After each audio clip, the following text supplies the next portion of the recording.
Olá pessoal, bem-vindos de volta. Nós vamos então continuar com a nossa revisão e agora a gente vai estruturar um pouquinho melhor e entender um pouquinho mais a respeito do balanço patrimonial. Tá? Então nós estamos aprendendo alguns conceitos que são muito importantes. Continuando então, nós já aprendemos o que é ativo e o que é passivo. Né? Aprendemos também um pouco sobre o que é o patrimônio líquido. Vamos entender um pouquinho mais agora um outro conceito, que é o conceito de origens e aplicações. Então, pessoal, tudo que está no nosso ativo, a gente vai tratar como sendo uma aplicação de recursos. Que vieram da onde? Ou seja, de onde vieram, quais são as origens dos recursos? As origens são o passivo e o patrimônio líquido. Vamos dar uma olhadinha naquele balanço que a gente fez agora há pouco, e a gente vai perceber que, por exemplo, a gente fez o ativo aqui dessa empresa tinha um total de 870. O passivo mais o patrimônio líquido, né, tinha um total de 870, ou seja, é igual. Então, esse 870 aqui, de onde veio esse dinheiro? Olha, 610, que é essa parte aqui, veio de terceiros, né? Ou seja, de pessoas que não são os proprietários da empresa. Colocaram 610. O patrimônio líquido, ou seja, os acionistas, colocaram 260. Então, a soma de todas as origens, que é esse lado aqui, ó, o lado das origens, né? Vou até escrever aqui, ó, origens. E esse aqui é o lado das aplicações. Então, eu só tenho como comprar um veículo se ou eu fiz um financiamento, ou eu fiz um empréstimo, ou o sócio colocou dinheiro. Começaram a perceber? Então, tudo que está no ativo veio de recursos que foram colocados na empresa ou pelos seus sócios ou por terceiros. A gente vai discutir um pouquinho mais isso, esse aspecto é muito relevante. Então, ativos são as aplicações e o passivo e patrimônio líquido são as origens de recurso. Né? Então, ó, o passivo ele é o capital de terceiros ou origem de terceiros, ou seja, tudo que alguém colocou dentro da empresa e que não é da empresa, ou seja, empréstimos, impostos a pagar, ou seja, valores que a empresa vai ter que pagar para o governo, mas estão com ela, ou seja, um dinheiro que está com ela que não é dela. Então, é dinheiro que está ali à disposição dela temporariamente. Né? Isso tudo é dinheiro de terceiros. A gente já aprendeu que é uma obrigação. Né? Mas enquanto esse dinheiro estiver comigo, ele está financiando o meu ativo, né? Que são as minhas aplicações. E o patrimônio líquido, ele é o que a gente chama de capital próprio, ou origens próprias, ou seja, é o dinheiro que entrou dentro da empresa, mas que é dinheiro que os sócios colocaram. Né? Então, colocando aqui de uma maneira melhor na tela de vocês, é isso aí. Para a gente treinar isso, eu trouxe aqui um balanço maior, né? uma quantidade maior de contas, e que a gente vai ter que, deixa eu voltar aqui, opa, passou direto. Então a gente vai montar um balanço, tudo isso aqui, né? Bastante coisa, e aí a gente vai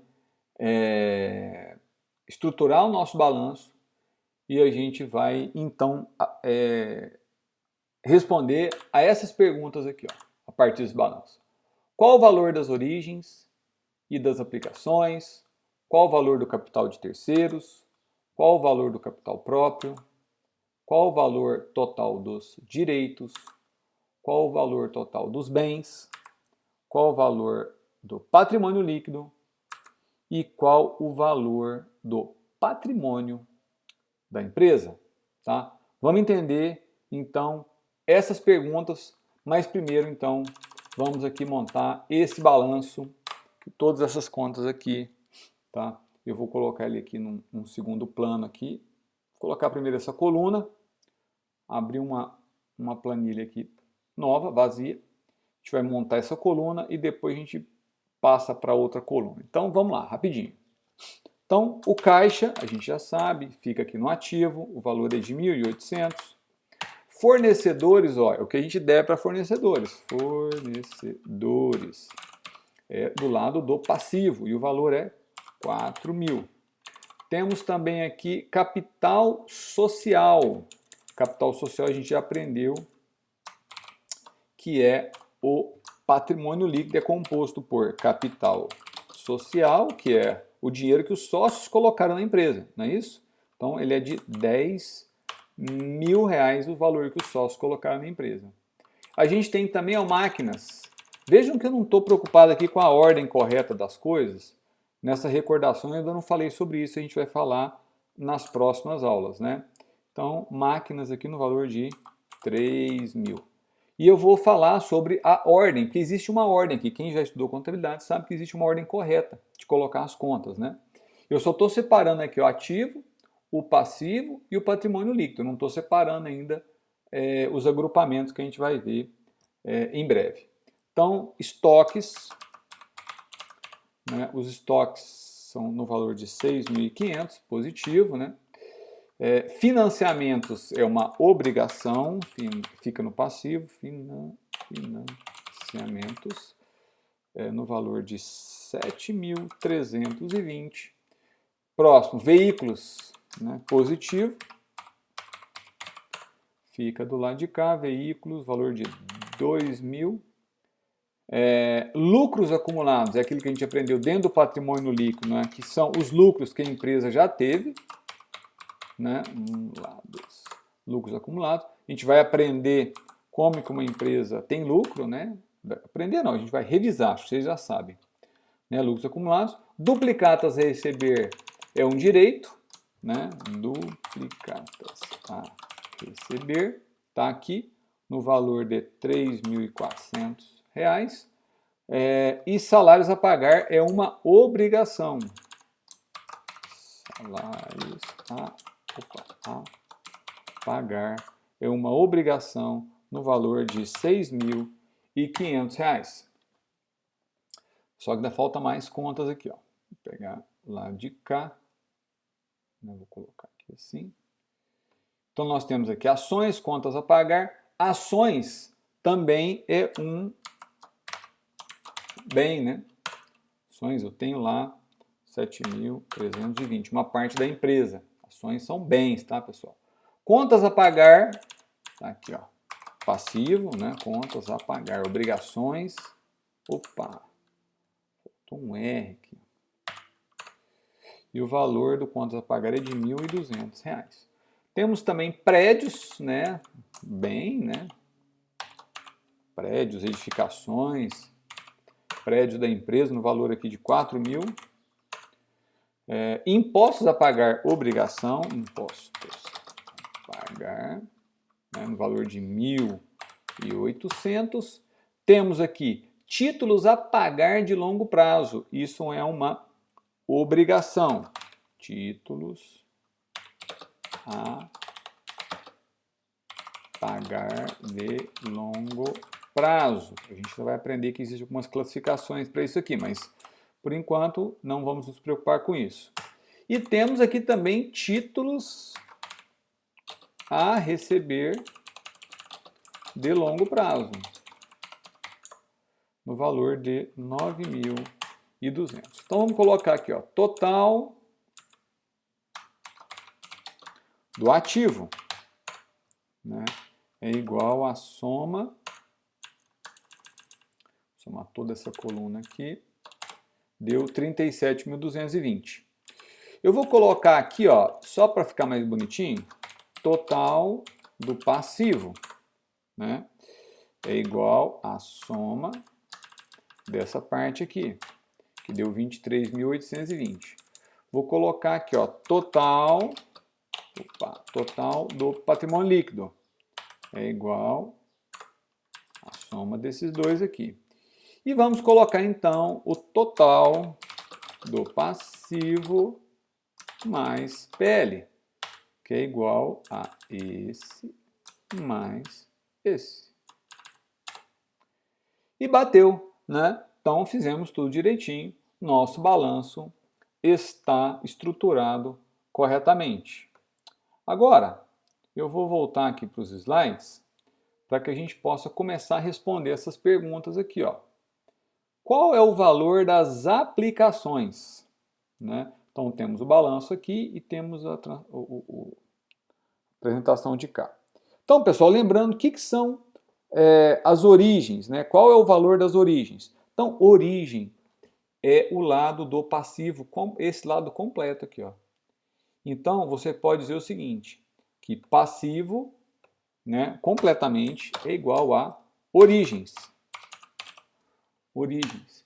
Então, o valor das origens é de 37.220. E das aplicações? Lembrando que o ativo é igual às aplicações. Então, aqui, ó, aplicações. Então, as aplicações são de 37.220. E vocês vão aprender que sempre as origens são iguais às aplicações. Ora, e tem que ser. Você só tem como aplicar em alguma coisa o dinheiro que você tem, né? Ou uma dívida que você fez. Ou seja, o total dessa coluna sempre vai ser igual ao total dessa coluna. Só é possível você aplicar dinheiro no ativo se em algum momento você teve de onde buscar esse recurso, seja ele de capital próprio, né? Seja ele de capital de terceiros. E aí a pergunta é essa, ó, qual o valor do capital de terceiros? Capital de terceiros é o valor do passivo, é o quanto terceiros, né? Capital de terceiros, né? Ou origem de terceiros, né? É a mesma coisa. Então, o capital de terceiros, 23.820. Aí ele perguntou qual o valor do capital próprio. O capital próprio é o patrimônio líquido, né? Então tá aqui, ó. Valor do capital próprio, ou seja, capital que os acionistas colocaram na empresa, o que tem na empresa, no valor de R$ 13.400, né? E agora ele fez uma outra pergunta que é qual é o valor total dos direitos e qual é o valor total dos bens? Bom, então a primeira coisa que a gente precisa fazer aqui é classificar aqui nossos itens em bens e direitos. Vou criar uma pequena coluna aqui, né, só que a gente possa marcar os itens como bens e direitos, lembrando que bem é tudo aquilo que eu tenho domínio e posse, e direito é tudo aquilo que eu tenho o domínio, mas não tenho a posse. Então, caixa é dinheiro da minha empresa e está comigo, então é um bem. Máquinas, a mesma coisa, é um bem. Estoques, a mesma coisa, é um bem. Veículos, a mesma coisa, bem. Duplicatas a receber, olha só. Duplicatas a receber é um dinheiro meu, mas que está com o meu cliente, um valor que eu tenho a receber dele. Então isso é um direito. Ações é um bem. Prédios, bem. Títulos a receber de longo prazo é um direito, é um dinheiro meu que eu tenho para receber daqui a um tempo. Então quando você soma esse item e mais esse item, os dois, opa, cadê? Esse e esse, opa, é o command aqui. Esse, opa, esse e esse, agora deu certo. Total, 12.000, tá aqui a soma, no Excel já somando para mim, 12.600. Esse é o valor dos direitos, certo? E os bens, quanto que é? É a diferença, né? Ou você pode somar todos esses demais itens aqui que estão a letrinha B na frente. Então, esse é o total dos bens. Qual o valor do patrimônio líquido? Bom, o patrimônio líquido está aqui, ó, total do patrimônio líquido, 13.400. Qual o valor do patrimônio da empresa? Qual o valor do patrimônio da empresa? Ora, é aquilo que a gente aprendeu. O patrimônio da empresa, pessoal, é a soma dos bens, direitos e obrigações. Então, bens e direitos, está aqui, ó, 37.220. A gente tem que tirar as obrigações. Então, o patrimônio da empresa é exatamente igual ao patrimônio líquido, ou seja, 13.400. A riqueza dessa empresa, também pode ser tratada assim, é o valor de 13.400 reais. Ou seja, é a diferença entre as aplicações, né, e o capital de terceiros, ou o ativo e o capital de terceiros, ou ativo menos passivo, você vai encontrar o total do patrimônio líquido. Então, lembrando, O patrimônio líquido é a riqueza da empresa, é o patrimônio da empresa. Então, não é 37.220, porque ela tem tudo isso aqui no ativo dela, porque ela tem isso aqui tudo de obrigações que ela tem que cumprir. Então, o que sobra de líquido para ela é esse valor aqui. Bom, então, essas são as perguntas que a gente respondeu aqui. E eu gostaria de fazer rapidamente com vocês uma reflexão antes de terminar essa aula. O endividamento é bom ou ruim para a empresa? Né? O que a gente pode pensar quando a gente fala sobre endividamento? Né? Então, deixa eu só voltar aqui, né, no nosso balanço e lembrar que essa parte aqui, ó, pessoal, essa parte aqui, ó, é o endividamento da empresa. Tudo que ela tem de dívidas. No caso, a soma disso aqui tudo deu 23.820. Então, o que acontece? Se essa empresa não tivesse nenhuma dívida, qual seria o total do ativo dela? O total do ativo dela seria de apenas 13.400, que seria a origem, a única origem que ela teria seria o capital próprio. Então, uma empresa que não deve nada, ela é pequena, né? Ela vai ser menor. Então, por quê? Porque o total do ativo dessa empresa aqui seria de apenas 13.400. Por que 13.400? Porque é o máximo de origens que ela teria. Se ela perder todas as origens aqui, né, não vai sobrar nada além dos 13.400 que ela tem aqui. Então, ela teria muito menos recursos aqui aplicados. Então, se uma empresa quer crescer, ela precisa, né, se endividar. Né? E muita gente acha que se endividar não é legal. Então, eu já digo para vocês o seguinte, olha, minha pergunta aqui para a reflexão de vocês é, o endividamento é bom ou ruim para a empresa? Né?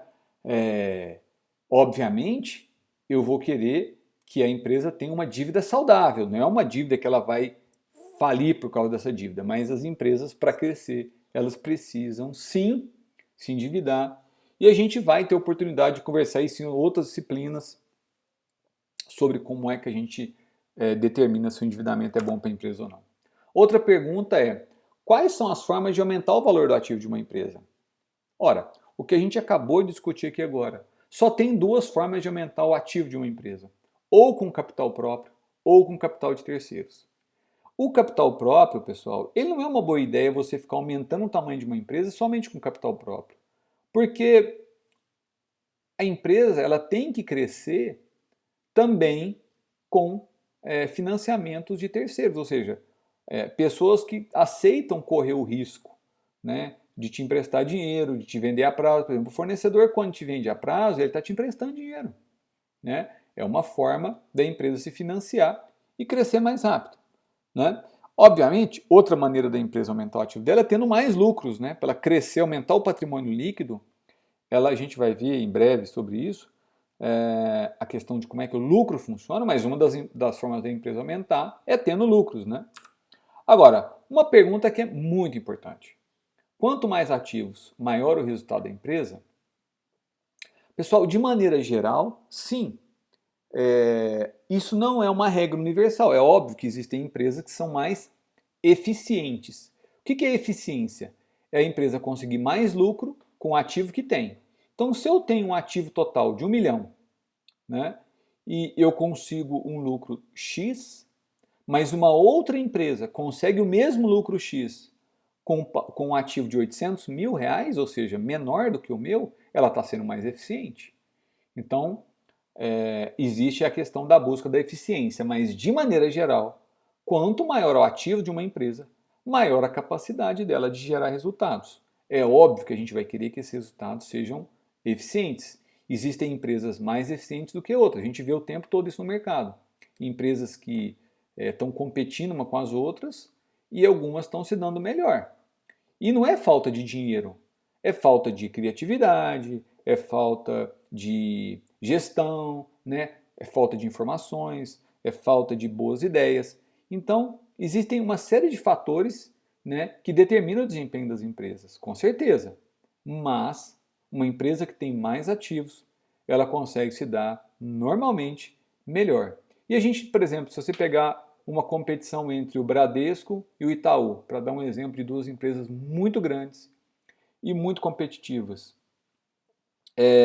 Essas empresas, por terem um ativo muito grande, elas têm um lucro muito maior, né, do que, por exemplo, o Nubank, que é um banco, né, que está aí tentando entrar no mercado, mas já tem bastante presença, não é que está tentando entrar no mercado, nós estamos falando aqui, eu estou gravando esse vídeo em 2021, é um banco ridiculamente pequeno, perto desses bancos aí enormes, né? Então esses bancos conseguem lucratividades muito maiores, né, mas provavelmente o Nubank seja mais eficiente em gerar resultados com os ativos que ele tem. Tá? Então é isso, pessoal. A empresa precisa de ativos, sim, para ter maiores resultados, sim. E qual é a forma de aumentar esses ativos? A melhor maneira, normalmente, é através do endividamento e não de colocar mais dinheiro do sócio lá para dentro. Obviamente, existe um outro caminho, que é o caminho dos lucros. Só que esse caminho, geralmente, é meio lento. A gente vai discutir um pouco isso mais para frente. Então, esse vídeo termina aqui. Obrigado por ter chegado aqui. Até a próxima aula, que a gente vai aprender como que uma empresa tem lucro.